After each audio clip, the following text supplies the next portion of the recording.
Empecemos por el principio. ¿Quién fue Jesús?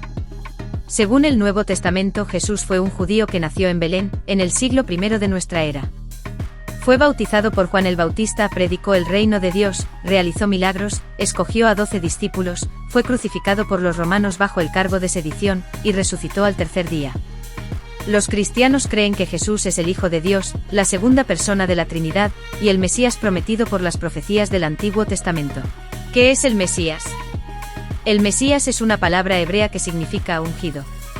En el judaísmo se espera la llegada de un Mesías que sea un descendiente del rey David, que restaure el reino de Israel, que reúna a todos los judíos dispersos por el mundo, que reconstruya el templo de Jerusalén, que traiga una era de paz y justicia para toda la humanidad, y que haga que todos reconozcan al Dios único de Israel.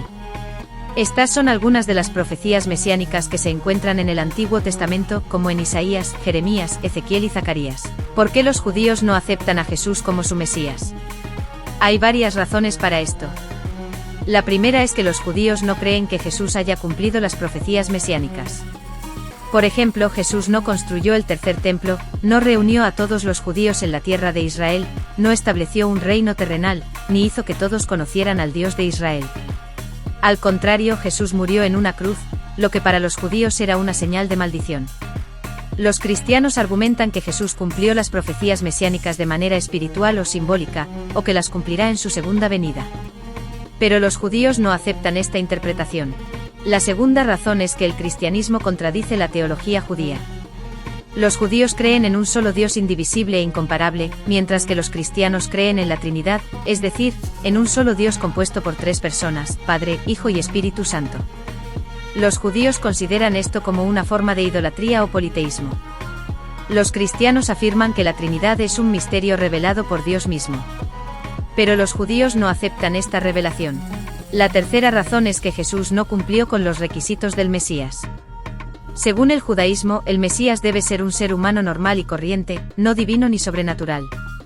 Además, debe ser descendiente del rey David por línea paterna.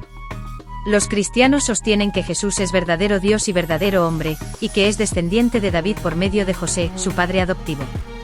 Pero los judíos no aceptan esta doctrina. Estas son algunas de las principales razones por las que los judíos no aceptan a Jesús como su Mesías. Sin embargo, hay que reconocer que dentro del judaísmo hay diversidad de opiniones y corrientes.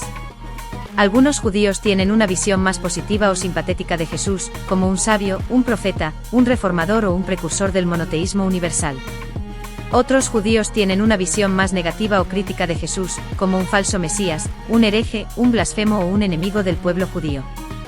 Y otros judíos simplemente no se interesan por Jesús, ni lo consideran relevante para su fe o su identidad.